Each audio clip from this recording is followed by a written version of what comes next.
Yun, ka-erganero, kamusta? Dito tayo sa aming kubo ngayon. Hindi tayo makapangisda ngayon at gawa ng kagagaling ko lang sa trangkaso. Kaya ang gagawin natin ngayon ay gagawa muna tayo ng bala nating tiksay. Yan. Iisa na lang din kasi itong bala natin eh. Order rin ako ng bagong braided. Habang nagpapalakas tayo, ito muna i-content natin. I-vlog na rin natin ulit. Yan. Itong gamitin natin ng ballpen. Sweet candy. So ito yung mga gamitin natin. Isa na natin to. Yan natin babain.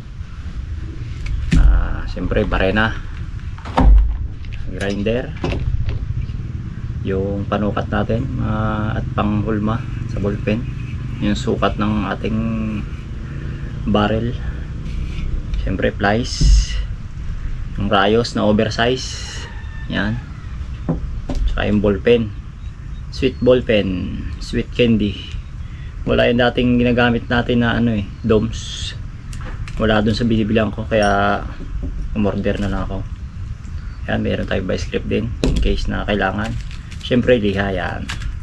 At salamin pag mag-grind tayo para protektado ang ating mata. Yan guys, umpisa natin. Hindi natin patagalin to. Samahan nyo ako sa ating paggawa ng tiksay dart. So guys, umpisa na natin. Una nating gawin i-resize natin tong ballpen na to para kumasya dun sa barrel lang natin. Air gun. Ito. Mabutas na susundan natin.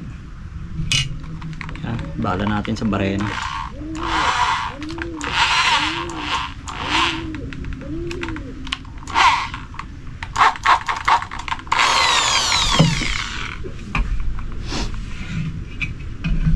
Pare, kumuha tayo ng kahoy. Siguro pa ganito. Kumuha tayo sa malaki.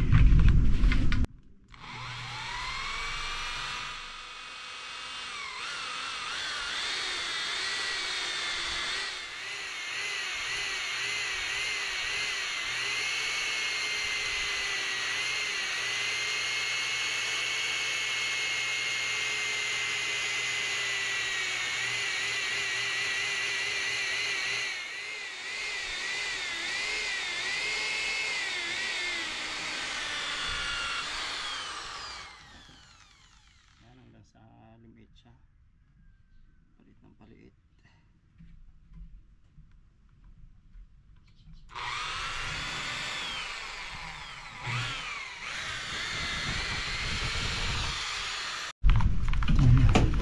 Sa gitna, pinakamaliit.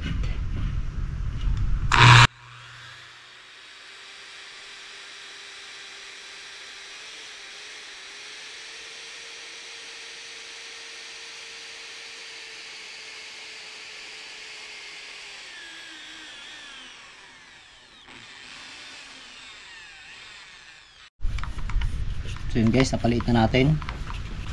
Liha naman, 120. Medyo magaspang-gaspang. Para kumasya dun sa ating barrel.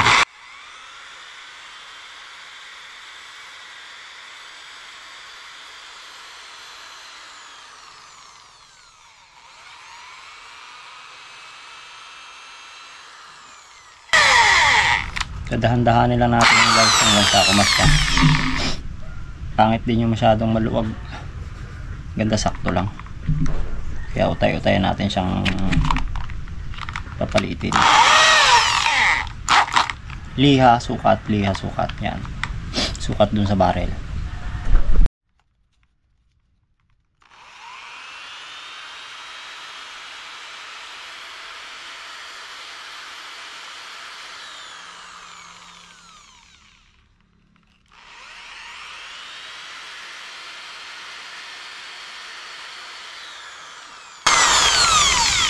Bali sa ballpen nga isang ballpen nga pala guys, dalawang lang magagawa ko dito, at ang sukat ng aking ay 1 inch mahigit, kaya dalawang tiksay lang magagawa natin dito. May iba kasi sobrang igsi, mga ganyan lang. Sa akin yun ang gusto kong sukat kasi 1 inches mahigit. Yan, parang 1 kalahati. Yun, sukatin natin sa barrel kung pwede na.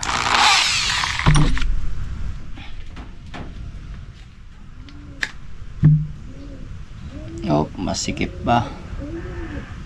So tayo-tayin pa natin yan, papaliitin.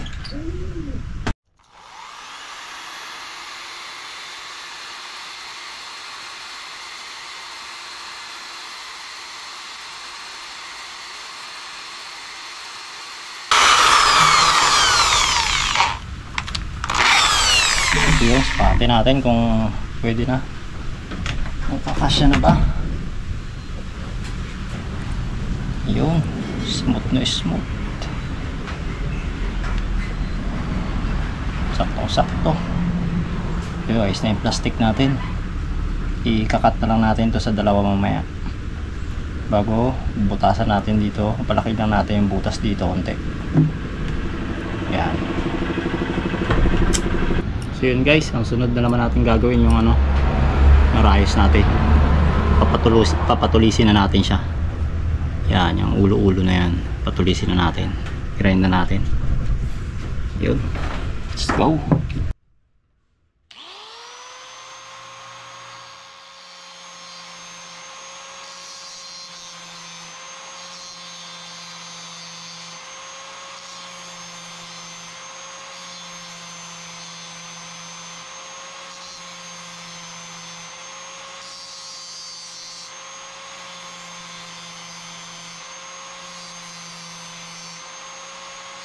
Saka nga pala guys, pag nagkabit kayo ng ulo na yan, make sure na mahigpit yung pinaka ulo-ulo ng rayos na yan, para pag na-finish nyo hindi umaalog. Kapitan nyo talaga siya, medyo pakagatan nyo siya dun sa thread, pitin nyo ng plies para magkaroon ng ngipin-ngipin, mag-lock pag hinigpitan nyo.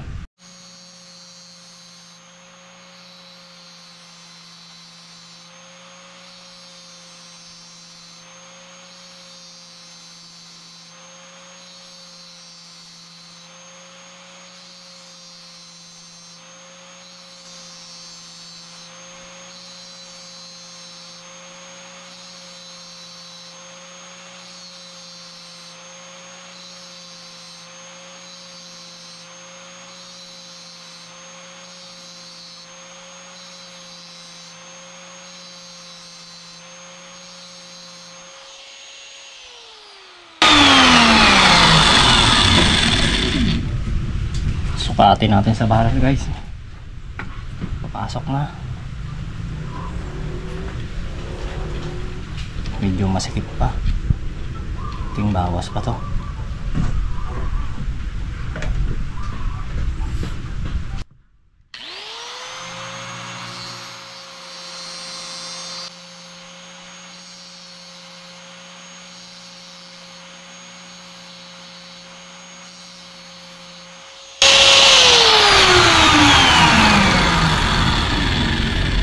Sukatin ulit natin.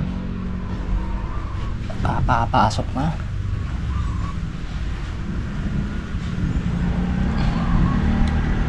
Ayun.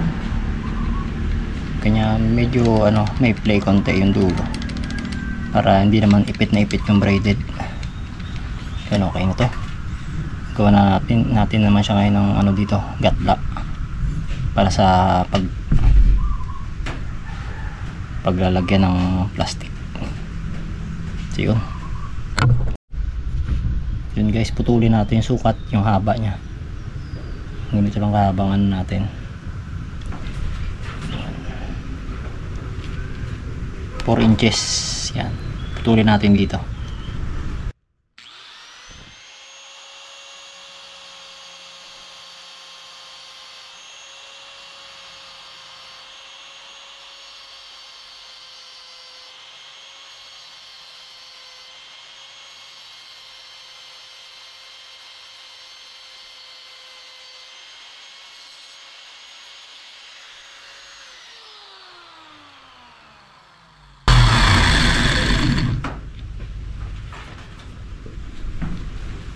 bago tandaan natin yung nilagyan natin ng pagsususukan ng plastic ang gatla nya.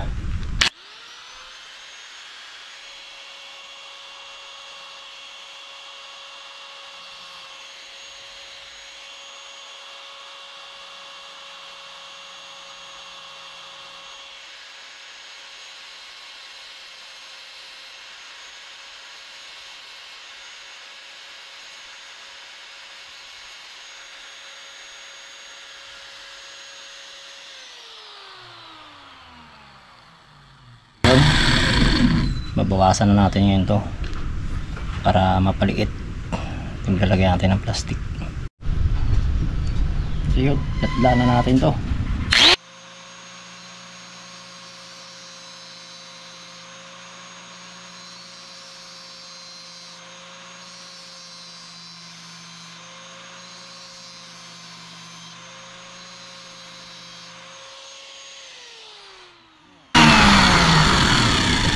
Guys, ayos na to. Yan ang gatla. Pasok natin dito yan mamaya. Medyo lalaki natin konti ito, yung butas pati dito. Gabarayan na natin dito yan guys. Yung rayos na rin ay pang lalaki natin ng butas dito para sigo talaga siya.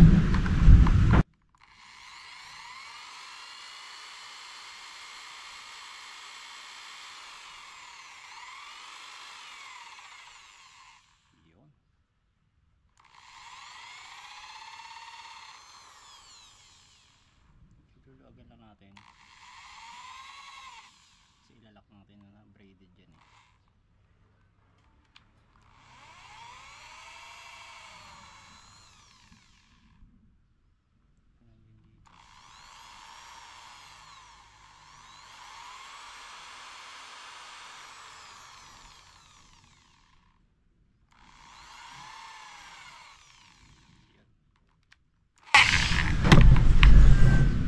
Na ilalagyan naman natin siya ng butas at gatla dito ngayon yung para may ano yung braided, may pagdadaanan yung braided, hindi siya maiipit hindi maiipit yung braided pag sinuksok natin sa barrel. So yun guys, lagyan natin ng gatla to. Ganito lang ginagawa ko paglalagyan ng gatla yung ano plastic. Yung puwetan din na pinatulis natin ng ano, puwetan ng rayos, yun din ang ipanglagatla ko dito. Ayan lang guys.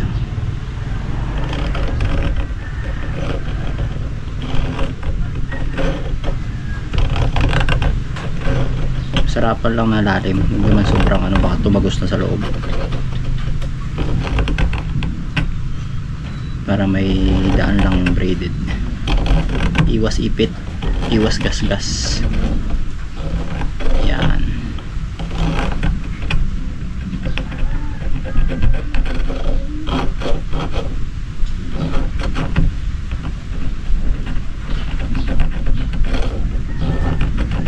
Ulitin na natin para medyo bumakat talaga.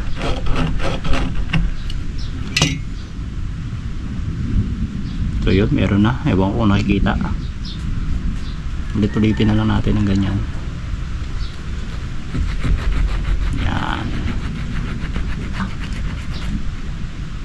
Pag medyo mababaw, tansyahin nyo lang din. Sensya na kayo, madumi yung kuko at nag-ayos din ako ng airgun kagabi. In-overall ko yung pump pump natin. So yun, okay na to. So yun guys, ito na yung finished product natin para na ating tiksay. Butasan ko na rin yung plastic. Ayan, kung nakikita. Walang kayo ng ano, yung hindi kasarapan naman laki, tusok, iinit nyo lang, butasin ng ganon. Yan. medyo lagyan nyo siya ng space eh, ano? May konting space para pag tumama sa isda medyo may balagbag, may nakakalang na kahit papano. Yan, nakaganyan. So yan, kabit natin. Ito na yung finished product natin. Sana maganda tumama. Ay, tali pa pala natin to. Pulin natin.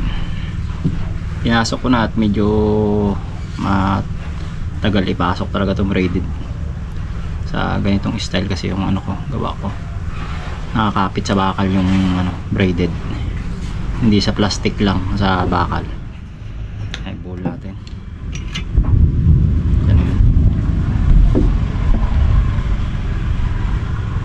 Yan, bull lang natin.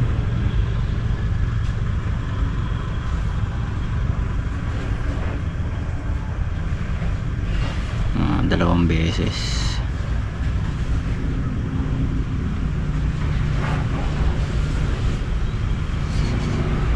Yun. Bago natin dito ngayon. Yan, nakaganyan.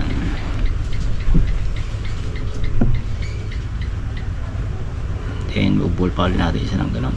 Naku, brown out. Brown out pa. So yun guys, ito na. Ganyan kagandahan na to, kahit maganda anuhan siya, tamaan sa matitigas, di basta-basta mabunot kasi nakapit yung ano sa braided. So yun guys, nagkakuryente ulit. Buti naman dito magal. So yun, ito na yung finished product natin. Kita natin ito, so nakatali sa ano, kahit makipaghilahan ka sa isda yan, di basta-basta matatanggal.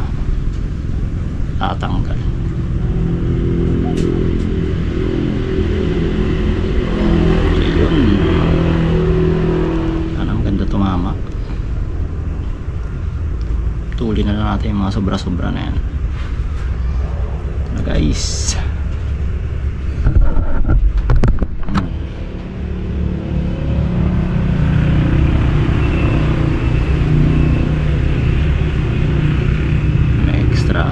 Ako bala. Okay, gagawa pa siguro ako mga ilang piraso, pero ito yung papakita ko sa inyo na lang muna. Yun, thank you sa pagsama, panonood, sa mga bagong subscriber ko dyan. Maraming salamat sa ano, suporta. Yan, take side art. Sana maganda ang tama.